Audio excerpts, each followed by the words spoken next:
Hey guys, Patrick Nine, the EXP Realty, part of the Johnson Group, here with Brandon Giebler from Next Move Realty. What's going on, buddy? How you doing? I'm, doing fantastic, bumping and grinding, you know what I mean? There you go. Now, it's supposed to be freezing cold tomorrow morning for the parade. Are you still going, or are you watching in the chair? No, we're going to go, but I'd rather it be a little bit chilly rather than being sweaty in your clothes. Listen, if you're going to go down there, you're obviously going to drink a little bit, so you're going to be warm from the inside. Gotcha. Okay. It'll be more comfortable. Okay, I understand. And it looks like we got hello, y'all, in the chat already. Thank you for watching. Hello, y'all. Really appreciate it. No. And on today's video, we are joined by Michael McCord, Democratic nominee for Buddy Carter's soon-to-be vacancy. And we want to say we are bringing these soon-to-be elected or elected officials to you so you can have a conversation with them. It's not about us. We want you guys to ask the question. We want you guys to engage. So if you got questions, put it in the chat. Once again, though, be respectful. No cursing and all that stuff. Please. Oh, not a nominee, a candidate. Candidate. Candidate. Right. Thank you. All right. So tonight, so tonight on the Market Sip, we're joined by Michael McCord, who's running for the Congress in Georgia's 1st Congressional District. Michael comes from a working class background. He spent much of his career in manufacturing, logistics, and small business before later working as a small business consultant. Look at you giving back already. After moving to Savannah area, he says he felt like he was called to step into the public service and run for office. He describes himself as a blue dog Democrat, focusing on the fiscal responsibility, economic opportunity, and representing the working families across coastal Georgia. So, welcome, Michael, to the Market Sip. Hey, Michael, how you doing? Thank you for coming on the show. Really appreciate it. Pretty good. I appreciate you talking into existence, calling me the nominee. We're gonna keep that rolling. There you go. So before we get started, why don't you tell everybody about yourself that don't know you and why you decided to run? I kind of rethinking about this whole running thing every day, so I don't know. But my name is Michael McCord. I'm originally from upstate South Carolina. Grew up in a pretty rural town, not the size of Little Whiskey, called Abbeville, South Carolina. Was raised by my grandmother, primarily put myself through school, working in manufacturing. Moved to Savannah about 6 years ago after a pretty nasty divorce, and here I am. I visited one time and put my house on the market in Greenville and never left. And then traveling around the district, that story is not very uncommon, to be honest. So there's something about this area. So why did you decide to run? Well, at the time, there was only 2 other individuals running when I was looking at the race. And then when Buddy Carter stepped out, I'd worked in politics for years on the backside of things, running campaigns, fundraising, crisis management, all that stuff. I looked at who was running. I looked at the demographics and then did some analyzations and talked with some people. And it looks like the right kind of Democrat can flip this area with the growth we've had, especially in Bryan and Long and Liberty, some of the fastest growing places in Georgia. And I think a lot of things is just going to where the voters are and the messaging. And right now with rural health care and tariffs and taxes, and I'm seeing the tariffs affect my small business clients on River Street daily. Thank God the Supreme Court got that right. So that's the pause for now. But yeah, there's a gift shop on River Street, and he was ordering these little voodoo doll things from Britain that he was normally paying like $2 or $3 for and selling them for $8. But the damn tariffs were more than he was paying for the product. Oh, wow. So you can't really make a living, that way, because there's only so much you can mark something up. So. Okay. So that's why you came in the race. Okay. Great. All right. Before we ask you your first question, let me play this video real quick. Marshland and schools. We know that they're nickel refinery. We just think a geographic location in marshland is the wrong place for it in the U.S. Westwind, a company less than 5 years old, plans to refine nickel. According to the EPA, exposure to a nickel refinery's dust can increase the risk of lung and nasal cancers. But it's not clear yet what harmful material could come from this proposed plant. This is the aftermath here. Many people upset. You can see the line waiting to talk to the CEO of Westwind. A major question that was asked tonight was what would happen to the facility if a hurricane came. And to be clear, for 120 years, nickel carbonyl refineries have operated without a negative impact to the community and without a catastrophic failure. But nickel refining is rare in the United States, with most production done overseas. One Richmond Hill resident says he's concerned the company hasn't been around long enough to prove it has adequate safeguards in place. I think a lot of stuff seems like it was being shielded, like questions weren't allowed to be answered, and it was a lot of talking points on their side and trying to control the time and not letting any real answers out. Do you feel like they're listening to Richmond Hill? I think they face a lot of opposition.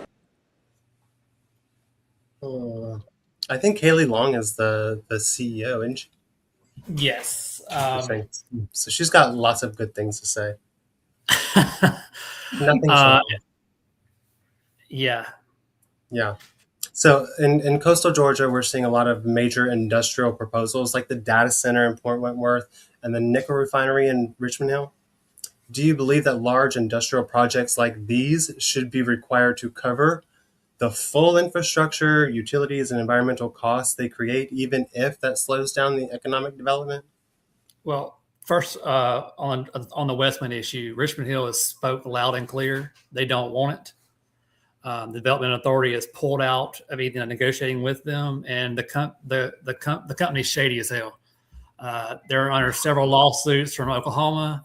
There's no safety records. There's nothing. And I went to some of the meetings in Richmond Hill. It sounds like she lies more than she tells the truth. Now, as far as to answer your question, yes, I do think there needs to be some type of. You need to be a good neighbor if you come here as an industry. You need to upgrade the infrastructure. You need to not have the issues that we're having with Hyundai with some of the well water stuff out there. I think we can have the growth and the industry, but we need smart growth. And we need to realize that every industry is not made for this area. Like, I don't think having a nickel refinery near waterways and schools in Richmond Hill, high risk of being hit by hurricanes, I don't think that's a good idea. So yes, I do think the industries that come here need to put in upgrading the infrastructure so they don't do damage on the citizens here. Like, obviously we want good paying jobs here and we want high paying jobs here, but we don't want every job, and we want good industry partners. We don't want just someone that comes in and gives us all this fluff and they're gone in 5 years. Well, the thing is I think they said that they're going to build it. They're going to buy it anyway. Isn't that the truth? That's the last I heard, that they were still trying to buy it. But I know the county has pulled out everything. And then the county was looking at some zoning things. So hopefully, I mean, even the zoning that they applied for doesn't even apply for what they're doing there. So, yeah, that particular one's very shady. And I went to some of the Development Authority meetings. There's a candidate running for state senate out there that's done a far better job than anybody in the media. His name's Corey Foreman.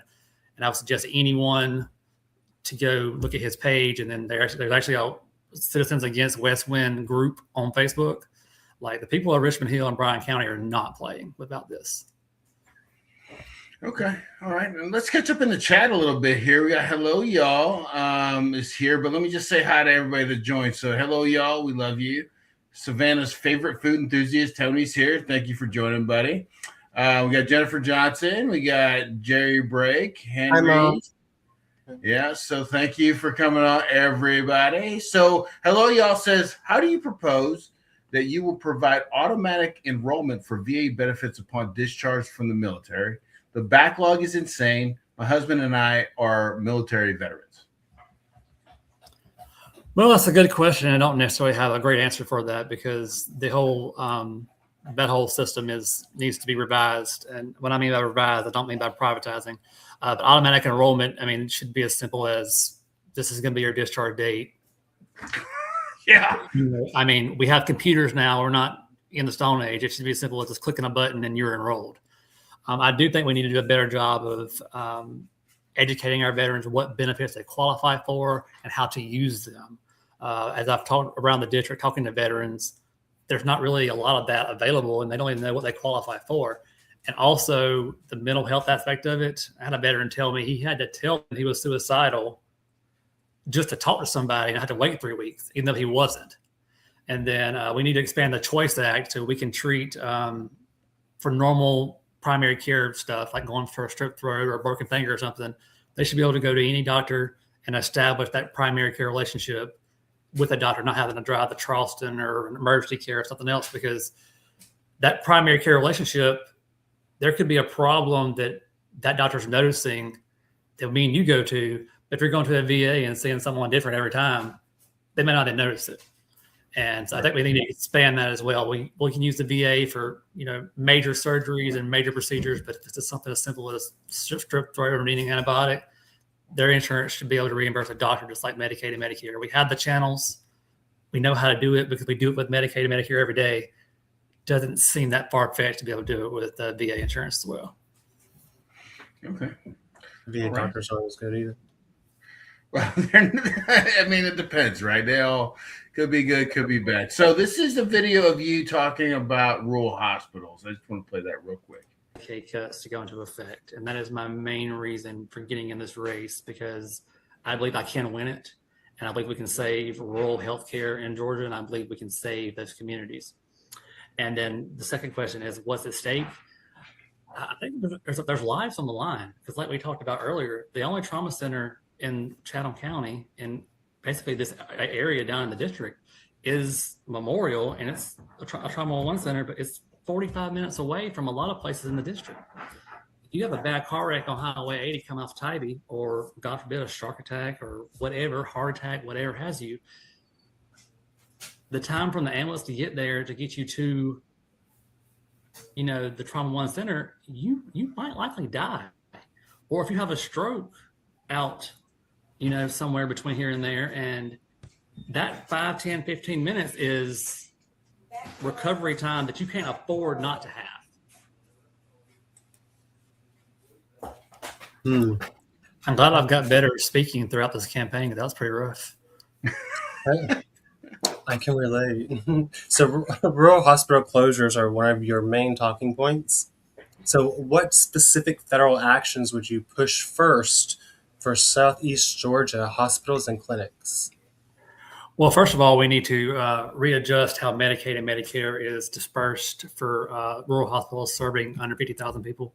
Because right now, most rural hospitals, most of their funding does come from Medicaid and Medicare. So we need to reinstore the Medicaid and Medicaid cuts. Also, the big, beautiful bill, one of the few things that did get right, there was a lot of money allotted for block grant for rural hospitals. I think we need to expand that by about $50 billion to we need about $100 to $110 billion a year just to block grant those rural hospitals, so they don't have to be profitable. And that's the main issue we see now, is these rural hospitals are fighting to stay profitable, to keep the doctors and keep the equipment in place. Ackland Hospital, for instance, I was meeting with the lady out in Baxley, and she said her husband died because the hospital didn't have heparin, which is a very common blood thinner. So we shouldn't be having those issues in the United States of America. And we shouldn't have people in Jessup having to drive to Savannah to see a cardiologist. This is just not, things are not how they should be. And the money's already there because this administration has allotted it. So if we restore some of the Medicaid and Medicare cuts and readjust how that funding allotment is done for those rural hospitals, I believe we can at least prop them up and get some stabilization care. I mean, obviously, we're not going to have a trauma center in Baxley, Georgia, but that facility should be able to stabilize you and get you to Memorial. And right now, we're not seeing that in a lot of the rural areas. Okay. All right. Just go back to the comments real quick. Savannah's favorite food enthusiast says, nice pup. We love a good doggo. And then he's the campaign mascot. So. Oh, yeah, it's a good one to have. I'm telling you, people love dogs. Oh, yeah. Sure. Jennifer says that company is all bad about the nickel. And then, so before I read this next question, I'm going to play this video real quick. attempting to really flood our elections. And what we've seen since then is not just an exponential rise in money in our politics. That is absolutely true.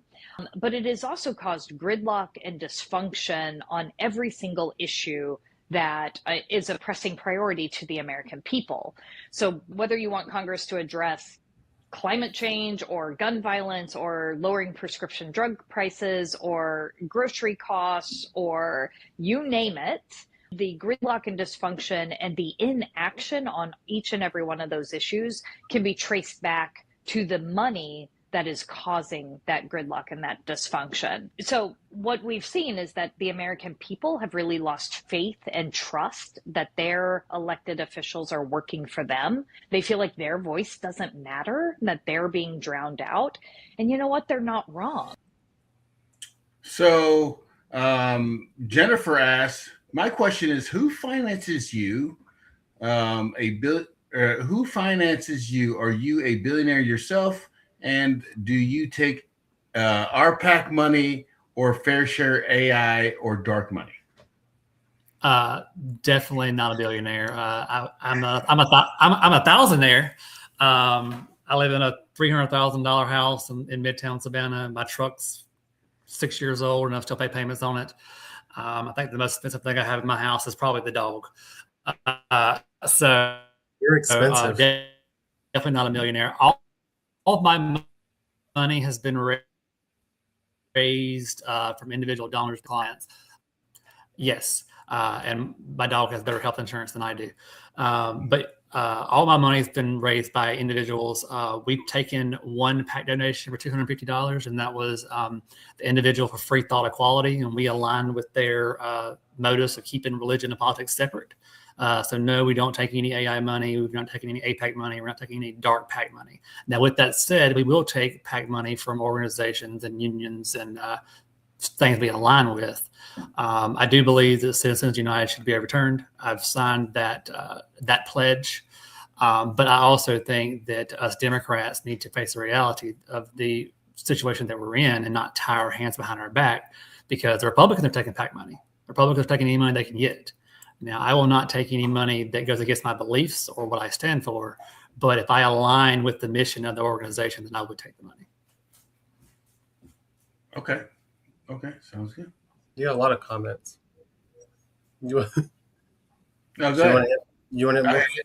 I hit it. Go ahead. Okay. So you talk a lot about the ports and the roads and the broadband stuff. So which infrastructure project in our district should be top of the federal list for you? Honestly, at this current moment, upgrading our drainage and stormwater systems. And we saw the flooding in Bryan County. We saw the flooding in Effingham at the horse farm. We see it in Savannah. Yeah. We see it in Savannah on a normal rainstorm. And the state and the municipalities cannot fix this now because we've had so much growth come in that we need the federal dollars. And it's our money. I don't understand the stigma about taking federal money. It's our tax dollars. We need a representative that's going to bring our tax dollars back to the district. I was on Isle of Wight the other night, and this lady was talking about her yard flooded for the first time in 50 years that she's been there because of all the construction. And yeah, it goes back. Absolutely. Yeah, I mean, it goes back to the, industry question. Like, all the industry we have coming in should be paying to upgrade some of this stuff. But, right now it's build, baby, build, and we deal with the issues later. Well, that's why homeowner insurance isn't going up. That's why property taxes are going up. That's why we have all these issues now, because we haven't had anybody advocate for these things. And now we're at a kind of a breaking point. If we have a Katrina level hurricane or something come through here, we're screwed. I mean, we're screwed. We're one bad storm for catastrophic failure of our infrastructure systems. So we got to focus on that. Obviously, we need to do some of the wetlands and restore some of that. Tybee has to go through restoring the beaches there. We need to help them with that. And then even with the fair FEMA access, I mean, people are still waiting on payments from Helene. And that was almost 2 years ago, if I'm thinking correct. That's unacceptable. So, I mean, that's where we need to focus at. I mean, obviously all of those things on the screen are important, but I think, fixing that will definitely help a lot of property, a lot of damage. It could save lives. I mean, if you have a heavy rainstorm or high tide on Tybee, you're not getting across 80. Well, I think it was yeah, definitely you're trapped. But what I can't remember if it was Michael or whatever. The back of our neighborhood never flooded, and I guess storm surge and the storm came at the same time. And the back of my neighborhood in Paradise Park was flooded, and they'd never seen flooding there before. So, yeah, you see with climate change, and like you said, in Pooler, where Brandon used to live, because they did all that new construction, just they get flooded all the time. Yeah, so. I mean, Pooler Parkway is a prime example. A heavy rainstorm, and it's like same thing Pooler with Park the perfect. Pooler Parkway is so perfect. Depends on what time of the day and what the weather is. And I mean, just right. Like the horse farm out in Effingham, that was caused by construction from the state, and I think they're still trying to get that resolved now. Absolutely. No, I agree. All right, back to the chat. So we see all your chats. We're going to get to it. So Henry's said, what's with the 4 mug shots? I saw something in Georgia Virtue as the Dem leader. I don't want the Republicans to have an easy attack when we as a district maybe have a shot. Well, that's a very, very easy. I knew that question was coming. I have been arrested, so you got me. I've never been convicted of anything but a minor traffic violation, and I tried to explain that to the Georgia Virtue, and even offered her an interview with me. And I honestly don't think the Republicans are going to bring this up because there's nothing there. Several of my Democrat opponents are the one pushing this narrative, and I don't blame them because I'm kicking them in their teeth every chance I get. But there's nothing there, and I mean, I'll gladly submit my SLED background check, which is South Carolina's version of GBI. And I mean, that's it. Feel free to Google me. Feel free to look. All that stuff's been taken down because the state of South Carolina was forced to do it. We thought all of this was removed before I got in the race. I don't think anybody that actually has 4 convictions in this violent, crazy criminal record that's trying to be spun would actually run for Congress. I sure as hell wouldn't. And I also don't think Republicans have a really leg to say on when the president of the United States is convicted of 39 felonies. So I don't think my minor discretions when I was in college and going through a divorce are really going to hold much water. Okay. Before we get to the next question, we're going to play this quick video. Millions displaced, billions of dollars. What is happening with this slide? Hold on. I'm sorry, guys.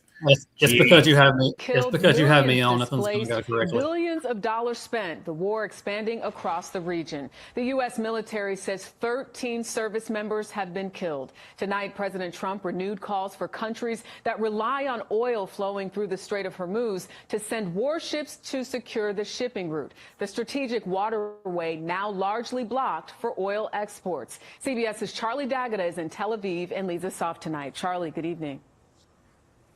Good evening, Jerika. Tonight, President Trump is calling on countries from the UK and France and Japan, even China, to help keep open the Strait of Hormuz, that vital shipping lane, as Iran tries to strangle the flow of oil from this region. Thick black plumes of smoke rose into the sky above the United Arab Emirates, the major oil port of Fujairah, in flames as the Gulf states bear the brunt of a war they didn't start.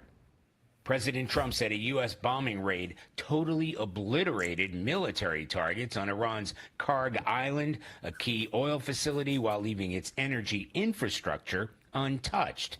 Iran, in turn, threatened to target U.S.-linked regional oil facilities. It's already attacked at least 16 tankers and other vessels.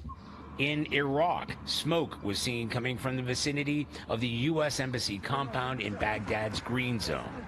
We're also learning more tonight about some of the 6 American aircrew killed when their KC-135 refueling aircraft crashed in an apparent mid-air collision over Iraq on Thursday. Tech Sergeant Tyler Simmons, 28, of Columbus, was one of 3 Ohio Air National Guard members to have died, according to his family. That's so sad. Ridiculous. That's crazy. I think we're up to 13. I think we're up to 13 fatalities now. So with military families from Fort Stewart, Hunter Army Airfield, even down to Kings Bay Naval Base that are living like in this district that you're going to represent, the war with Iran could directly affect these people here and all along the coast. So what is your position on how far the United States should go militarily in this conflict? Well, if it was up to me, we wouldn't have gotten in the first place, but we're already in it. I don't think anyone disagrees that the regime there was brutal and should have been removed. But my only argument is, why is it our job? I thought we were America first, no new wars, no regime change. I'm old enough to remember when he said this running for office. I'm old enough to remember that Kamala Harris was going to get our sons and daughters killed, take us to war. So I don't think we ever should have got involved in the first place. Now that we're already there, I don't know what the goalpost is, because it's almost like we don't learn from history. I'm also old enough to remember 9/11 and Iraq and Afghanistan. And, you know, those military operations that they said were going to take a couple of weeks took 20 years. And then the exact people that we tried to remove from Afghanistan are back in charge again. So we don't have a very good track record with regime change and winning wars in that area of the region. And to be honest, no nation in history does. France tried under Napoleon, didn't work. The USSR tried, it collapsed. And then we trained and armed the people that attacked us under Reagan for 9/11. So I'm not sure what the outcome is going to be here. And I don't foresee there being a strategic plan, because you have a drunk Fox News host calling the shots at the Pentagon. And it doesn't really seem that Trump knows where he's at or what day it is most of the time. And now he's begging our partners to help keep the Strait of Hormuz open. But shouldn't we have had that in place and those plans in place before we attacked? And this is typical Iran behavior, to shut that down anytime there's any kind of issue in the region. I mean, gas has went up almost 80 cents in 2 weeks. So I would have hoped we'd had plans and contingency plans for this before we went in, and obviously we didn't. I would have much rather let Israel handle this and defended them from incoming rocket attacks and missile attacks. And they already have all of our tax dollars. They already have all of our weaponry. They have free health care. They have free education. They have everything that Americans want from our tax dollars. So I would have much rather them fought their own fight, and we could have defended them militarily. Now we're in it. I don't know. I don't really have a good answer for it, because it seems we've stepped into a puddle of shit, and I don't know how we got out of it. Well, it's going to be difficult, especially with the Strait of Hormuz. Without just, even if we back out, there's no saying that Iran's going to be cool with it. That you just blew up. And then I thought we so at first it was eliminating nuclear weapons. I thought we obliterated that stuff back in the summer. If they've already back from being 2 weeks and 11 months, we need to hire some of their contractors, because they're doing a pretty damn good job. And if you look back, Netanyahu has been saying Iran has been 2 weeks away from nuclear weapons since 1992. Yep. That's a long 2 weeks. I mean, that's a 30-year. So I don't. And then we had a nuclear deal in place with Iran that stopped all of this from happening, but Trump couldn't stand Obama getting credit for anything, so he was going to throw it away and then negotiate his own better deal, but he couldn't get one in place. And was it better? I mean, that's it in a nutshell. Like, it's stupid. I mean, dead Americans. We've got 13 dead Americans for what?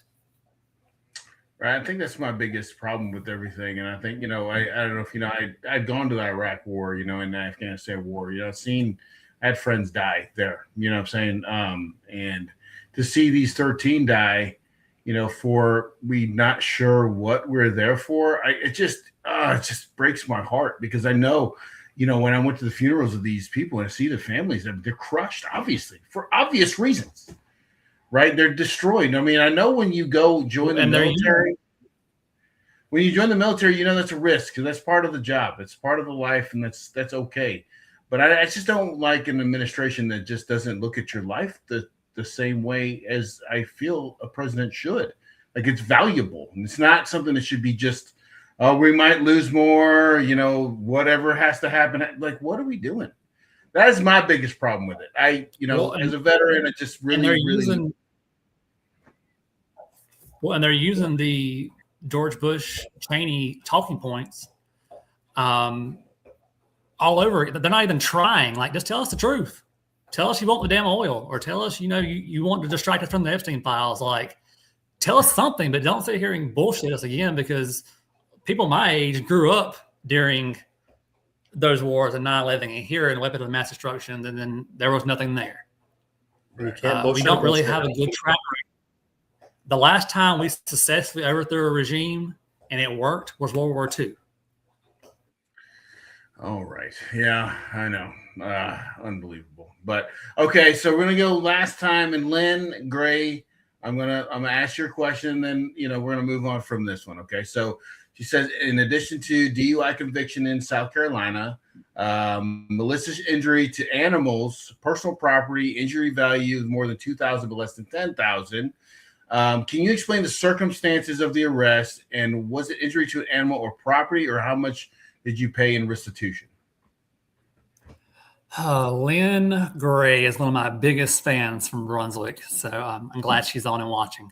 No, an animal was not damaged. A car was keyed during an altercation in college, and I think I paid like $1,300. This has been 2012, Miss Lynn, so it's been a long time ago, so excuse my memory. If you look up that charge, it does read pretty dumb, but it's a malicious damage to personal property or / animal. No, I've never hurt an animal. As you can see, I got one rolling around down here now. The DUI, again, Lynn, we've been over this, was not a conviction. It was a traffic-only fine, which I paid. And then the screenshots that everyone keeps posting prove my point. I blew a .002. Legal limit is .008. I paid the fine. It's not even on my driving record. And fun fact for everyone out there, there are 30,000 people that were charged with DUIs, and once their lab work and breathalyzer tests were analyzed, they were found not guilty and charges dismissed last year. You can Google this. It is a problem.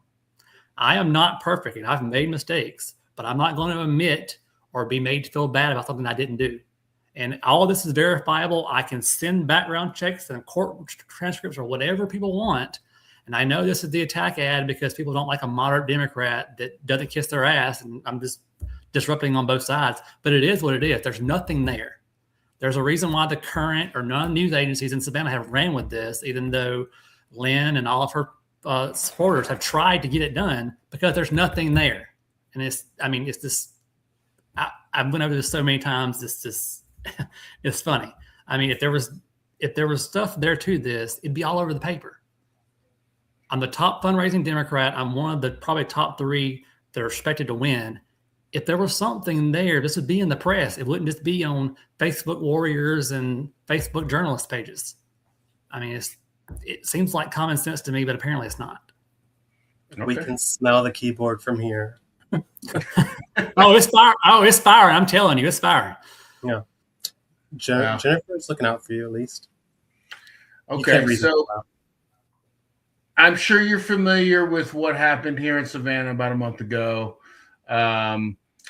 with the tragic passing of the teacher in our area. I go, Brandon, ask your question, please. Yeah, so do you believe that the federal immigration enforcement tactics need to change to better protect the local communities?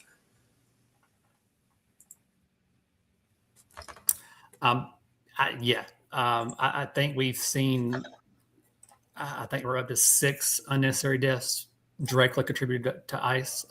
Unfortunately, the one in Savannah was completely avoidable. I mean, if they would have just notified local cops that, hey, this guy's fleeing, can you go down the road and pull him over? It would have been easy. There's a reason why we don't have, in Savannah city limits, they don't do pursuits, because of this exact thing. And then why someone would have done a pursuit in that area at that time of day is beyond me. It just goes to show that ICE does have a role, but it needs to be revamped. I mean, we saw them murder an American on his hands and knees, executed him in Minnesota. Then we saw the Renee Good one, and devil's advocate. I think it was murder personally with that one too, but I could see the argument against that one. But it's unnecessary. Barack Obama deported more people than Donald Trump and Biden combined. And we never had these issues. We never had these mass raids in our American cities. We didn't have pursuits for ICE because he was deporting criminals and getting it done the right way.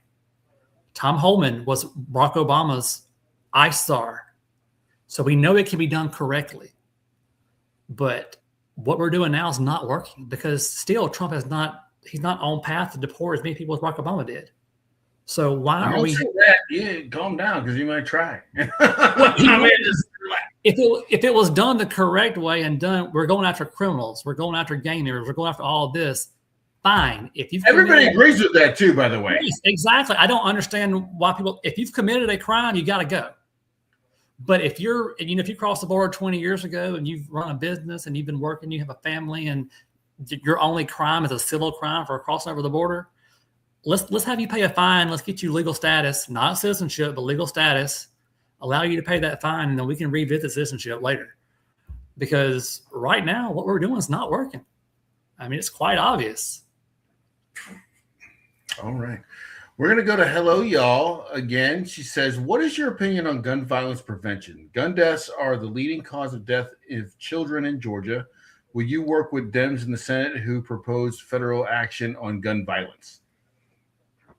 I'm not particularly sure what bill you're talking about, but I would work with any side of the aisle to try to combat that. I'm not in favor of banning particular guns because I just don't. They're already out there. You're in the South. That's not good. Yeah, exactly. But I would be in favor of common sense background checks, extending red flag laws like Florida did. And if we can get, if Florida can get that stuff passed, then I think we probably can get it passed in Georgia and nationally as well. Closing the gun show loophole, the Charleston loophole.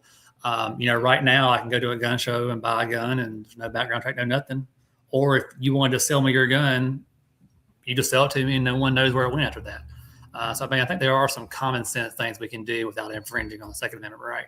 And then, quite frankly, I was kind of surprised that I had to defend the Second Amendment against the Trump administration because the guy that got killed in Minnesota was like a lawfully carrying second. He was well within his rights. And Trump saying, well, you can't carry guns. Why couldn't he? He was registered with his state. He had a Second Amendment right to carry the gun. The gun was legal. They violated his First, Second, Third, and Fourth Amendment before they murdered him. Right. So that's why I call myself a common sense moderate, because I believe there are simple solutions to most of our problems. But if it makes sense, our government really doesn't seem to want to do it. Common sense is not so common these days. Exactly. And I don't think DC solves a lot of problems. I think they create more problems than they solve. Well, it's because the money is involved, and the people that want to keep us confused and fighting and all this stuff, they make more. They're not affected by all these things that we're affected by. Well, if they keep us divided and arguing about red versus blue, or then they're able to do whatever the hell they want to do. And we see there's a whole Epstein class. We have a prince that got arrested in England. We've had government officials in European countries had to step down. But who's been arrested here? What's happened here? Well, what are you going to do about it? There's been one. I hope that it's solved before I get in there. But I think we need to have. That's so cute. That's so cute. I think we need to have a 9/11 style commission on the Epstein thing. And I know someone's going to ask if Bill Clinton is in the fucking files, excuse my language, and it's proved he's guilty, arrest his ass. I don't care. If there's a Democrat in the files, arrest him. Republican, arrest him. I don't care. If it collapses the whole government system, then so be it. It probably should have already. Because we're not in a great spot right now, Mike. You know what I'm saying? So I just say, but it also lends to this: these people that are, what you would call the Epstein class or the millionaires, they're not dealing with what I'm about to show you. So I'm gonna show you this video, and then Brandon's gonna ask you a question about this, but how much money are we spending on groceries a month? I just went over our budget for last month, and our family of 4 spent $1,200 on groceries. And like, yes, that does include like household items like toilet paper, paper towels, like household items, but $1,200. We're not eating all organic. We're not eating like anything out of the ordinary. It's just like a normal American diet. Like what, like when did this happen? How are we doing? How are we doing? Went to the grocery store. Let me show you what I got. It was just a quick run. Trash bags, a few command strips, only 2 pre-made food things, and 2 little Easter basket type things that I'm gonna put in. Little magnets. That's it. That's all I got. $121. I'm still so distracted by her beautiful hair. She's got good hair. She needs to tie that hair up and learn how to garden. She'll save so much money. Just saying. And don't buy all those command strips. Those are expensive. The command strips are pricey. It's her fault. It was so hot. I just kidding. But people in the Savannah area are feeling the pressure on rising costs, i.e. housing, groceries, and command strips, insurance, and everyday expenses. So what role should the federal government play in improving affordability for working families in the community like ours? Well, first of all, I am a working guy. I literally got off work and rushed to get on this tonight. Unlike Jim Kingston and some of our Republican opponents, I don't even know what a silver spoon is, mine are plastic. First, we need to remove these tariffs. They're idiotic, they're dumb, they're not implemented properly, and we've saw a steady rise in consumer goods from that. Secondly, we need to look at places like Kroger and Walmart and all that raised their prices during COVID for supply chain issues. But I don't know if you guys noticed, the prices never came back down. Oh, they're about to get a refund too when they sue. Yeah, for the tariffs. They get money back, and we're going to be stuck. They're just getting double the money. What's it called, Jennifer? Profit over life. We really need to look at, okay, the supply chain issues are now. Why did the prices not come back down? And I don't think I know why it didn't come back down, but right. We need working class people in office that know what it's like to go to the grocery store and have to put back, your Folgers coffee, because it used to be $12 for the big thing that lasted 3 months. Now it went to $20 because somehow we decided to put tariffs on coffee that we can't make in America, and bananas. And you have Trump's Howard Lutnick, his economic advisor, said, well, if you just grow them here, you won't be no tariffs. Where the hell can you grow bananas in America? In your garden. Hawaii. Maybe Hawaii. So, I mean, it's really just common sense stuff. Now, as far as the housing, I don't know how to tackle that, to be honest. We do need to stop. We do need to stop. That's private equity firms. To stop. Yeah, we need to stop private equity firms from buying single family housing.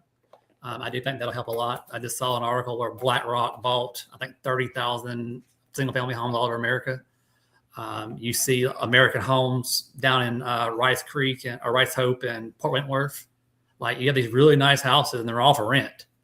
25% of them are American Homes for rent. Yeah, so it's stuff like that. And then, like, for the gas, like someone who was budgeting $100 a week for groceries and gas goes up 75 cents overnight. Game changer. That hurts. Like, are they going to be, you're going to have people right here in First Congressional District decide, okay, do I eat or do I put gas in my car to go to work? Exactly. And, or you're going to have parents going without food while they're at work just so their kids can eat. And this is kind of personal to me because I've seen my mother make those decisions way back when. And it's just like ridiculous. And I don't think that the Buddy Carters and the Jim Kingstons of the world ever experienced this or had to worry about, do I need to call Georgia Power and get an extension? Or, hey, am I going to be able to afford to get that medicine filled? Because they just don't live that type of life. When was the last time they went grocery shopping? Exactly. Why do we keep electing people that don't know or represent the district because they're Republicans? I don't. We need to quit treating this like it's team sports. It's us versus them at this point. It's the billionaire class versus the rest of us. No, I agree with you. And here's the thing I was saying is like I hate the way we look at each other, like Republicans versus Democrat. We're on the same team. It's like offense and defense. Like they're not hating each other on a basketball or football team. Like this is insane. Let me get back to the chat here because it's been going. So let me just read a couple. Okay, so I told you it'd probably be pretty exciting. Yeah, so we got Uma says we are so done with wars. Just got out of 2 wars. Jennifer did a lot of cursing, so I'm not going to read that one. 6. Jennifer says 6 are the ones we've heard about. All the rapes and abuse over concentration camps over the top. I don't know what that is. Any candidate whose entire platform is one of attack ads rather than what they will do is one that does not deserve to represent the public in D.C. I agree with that.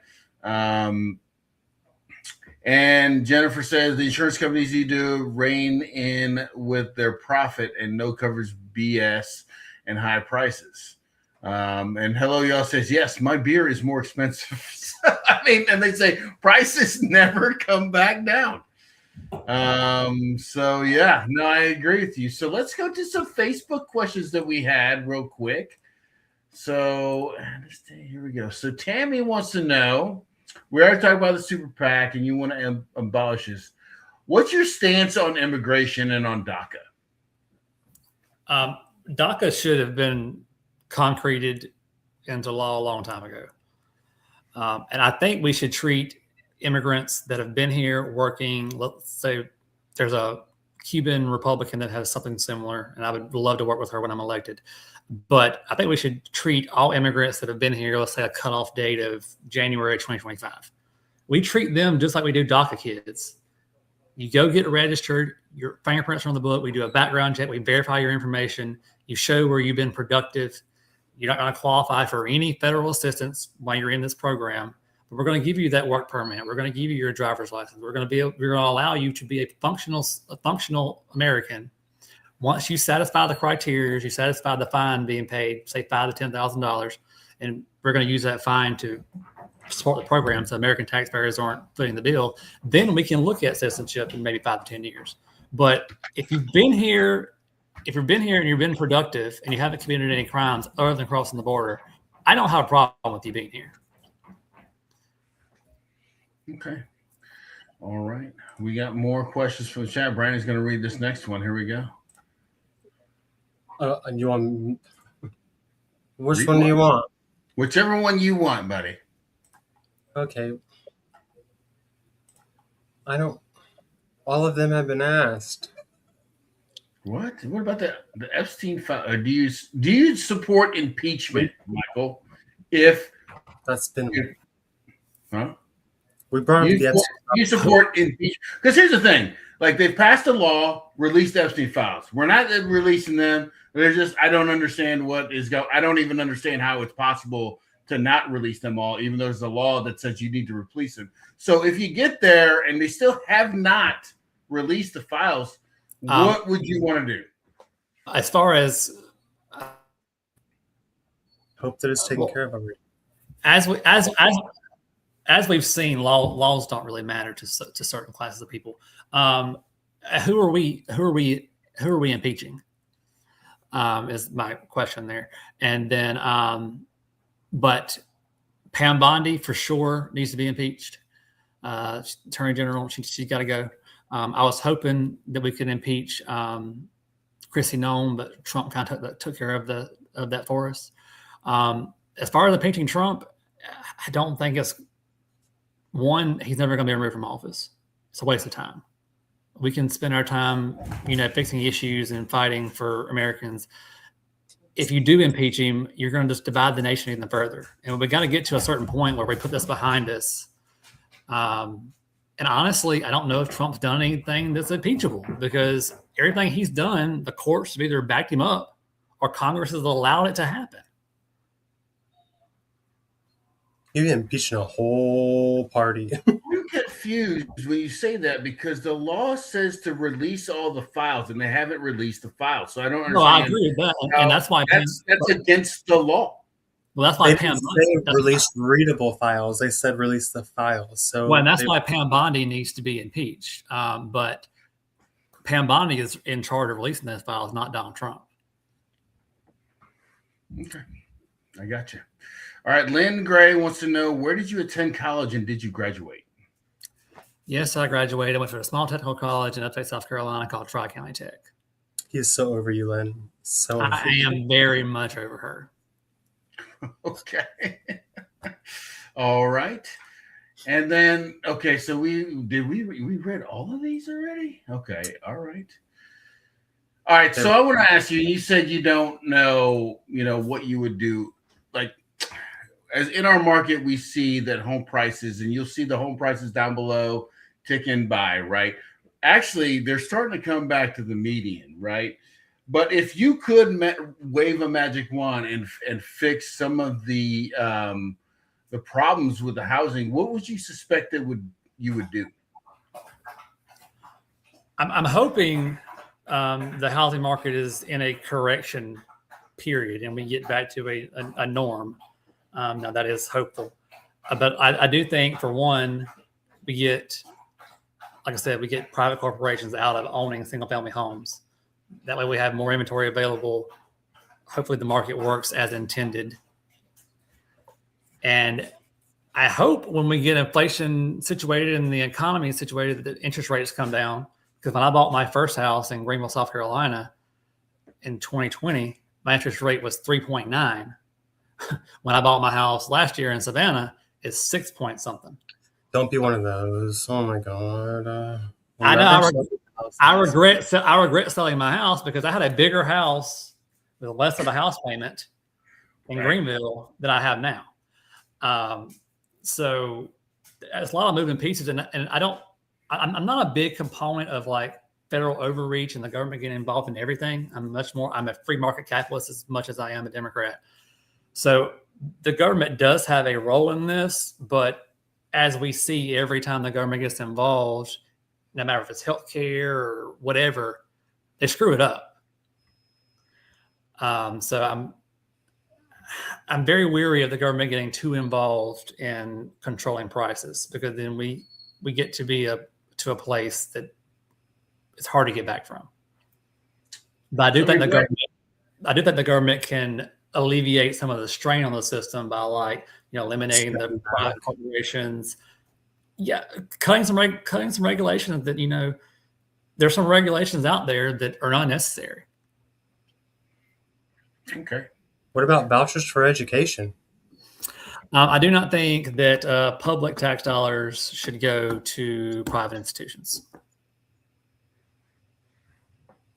Okay. All right. So in May, it looks like the president is going to place a Federal Reserve chair in place that's probably going to end up printing a bunch of money. What's your stance on is he not going to do that, Brandon? I mean, I don't know, but that's not a good idea. I know, but let me ask you, that's probably what he's going to do. So let me ask you a question, Michael. What do you think about the Fed stepping in and printing a whole bunch of money to make houses more affordable? I think it's dumb, and I think the 50-year mortgage is dumb, and I think we're going to run into a 2001 housing crisis again. It's idiotic, and then unfortunately, when Jerome Powell's term ends, Trump is probably going to have a yes man in the Fed, and once we lose that independency from the Fed and the White House, we're in a world of trouble. The dollar's going to lose value. We need that independence. That's why the dollar is the world currency, because we have that. And if we lose that, I don't think we get it back. And that's a very sticky issue, and I hope that the Congress steps in and tries to alleviate it somehow. Okay. I want to ask you one last question. Very slippery slope. It's very slippery. So I want to ask you one last question. What didn't we ask you that you wanted everybody to know? I want, especially Democrats on my side of the aisle, the lens of the world, to realize you don't have to like me. You can think I'm a smart ass. You can think I'm whatever you want to think. But I'm the only one in this race on the Democrat side that can win in November. And we need to quit treating this like a popularity contest and realize that if you don't have a moderate Democrat as the nominee, you're going to have Buddy Carr 2.0, which is Jim Kingston. And God forbid it's Candace Taylor, who thinks the world's flat. And I have a good nickname for her. It's called Tenfold Barbie. Y'all can use that one, by the way. She's Marty Taylor Greene on steroids. So we really need to quit treating this like a popularity contest, and let's feel good about who we vote for and look at who can win, who can build a coalition across 15 counties, because this election is not going to be decided in Savannah and Brunswick. It's going to be decided in Brantley, Waycross, Pierce, Long, those places that Democrats don't go. And that's where I've been campaigning. It needs to be a wake-up call. And like someone said earlier, Democrats have a chance at this. But if we run someone that's very liberal or not from the South, that chance is gone. Okay. And actually, before we go, I'm going to ask one last question that came from the chat. Why do you think you can win, though? And why do you think you are the right one? Well, partially answered that. But one, I've proven that I can fundraise. I'm the top fundraising Democrat in the fourth of the 14 people running. Two, I've worked the blue-collar jobs. I've lived in rural areas. I've experienced the struggles that I'm hearing from our rural neighbors now. I can go into Ludowici and get pissed off, disgruntled Republicans to vote for me. I can appeal to the independents on the right.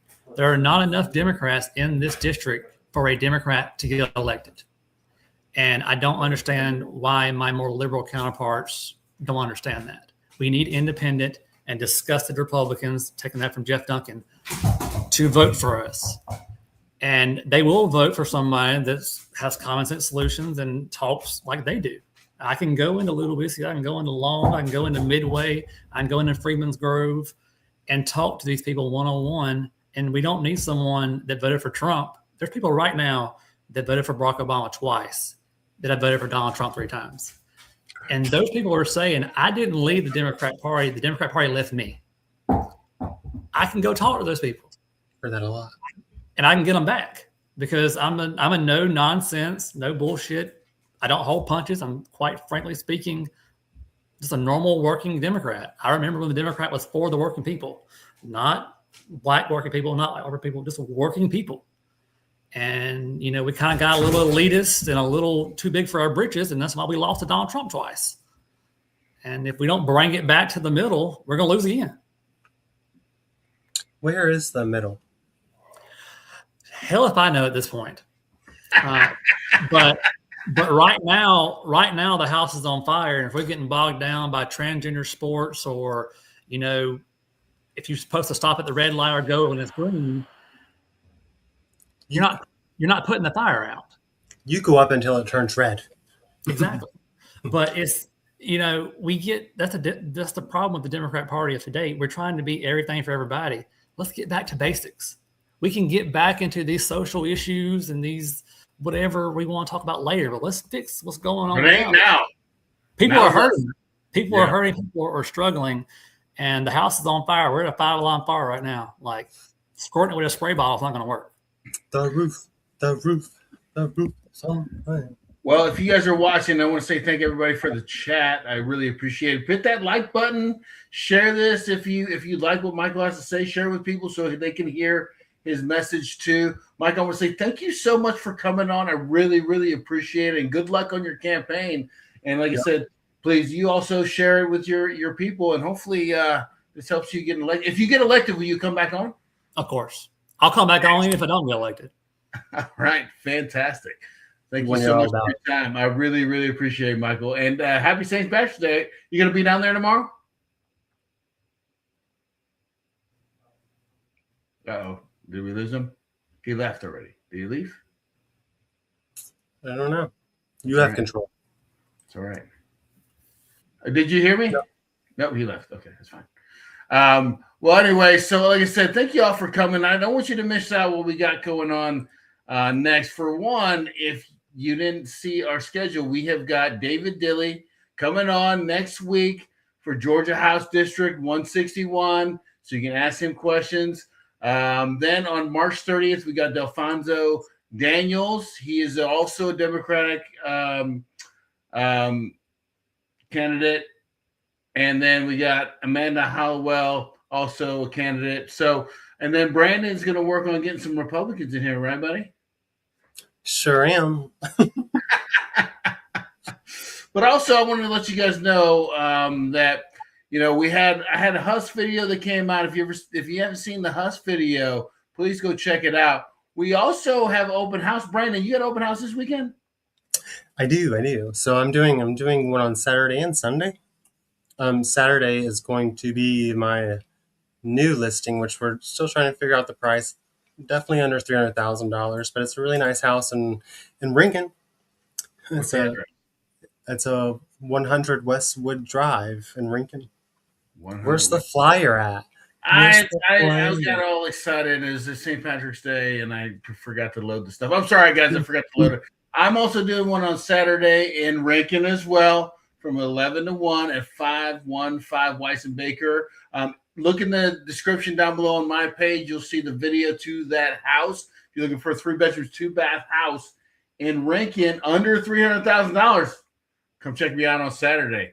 You got anything else, Brandon? What else do we got going on we're missing? I mean, I have one on Sunday too at 120 Duke's Way in Georgetown. There we go. It's not under $300,000, but it's definitely a 3-2 in a really cool neighborhood in Georgetown. All right. But I'll be doing that from 1 to 3 as well. 1 to 3. Okay, please guys. Don't leave me lonely. Please don't let us sit there by ourselves. We want to hang out and talk to you. So come on by. Once again, thank you guys so much for watching. I can't tell you how much I really, really appreciate you guys. Jennifer, Uma, hello, y'all. Where's the one that Food enthusiast? Linda? Lynn Graybill. The savvy tourist. Thank you for coming in. Who else we got? My mom dropped in at the beginning. Yeah, your mom. Thanks, Thank Mom. you for coming. Who am I missing? I'm missing somebody. Savannah's favorite food enthusiast. Who else? Henry. Henry. Thank you for coming in. So I really appreciate you guys, and of course, like I said, Joshua next came in week, too.